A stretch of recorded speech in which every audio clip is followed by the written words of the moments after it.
আচ্ছা, আপনি কি সেই আশ্চর্য ছাগলটির কথা জানেন, যেই ছাগলটি রাসূল সাল্লাল্লাহু আলাইহি ওয়াসাল্লামের পবিত্র হাতের ছোঁয়ায় শুকনা শরীর নিয়েও ঝরঝর করে দুধ দিয়েছিল?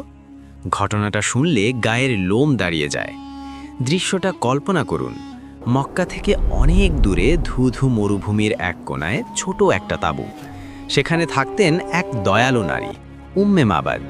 যে কোনো মেহমান এলেই তিনি আপ্যায়ন করতেন, কিন্তু সময়টা ছিল ভয়ঙ্কর খরার। ঘরে এক দানা খাবার নেই, পানি নেই। উম্মে মাবাদ নিজেই ভীষণ অসহায়।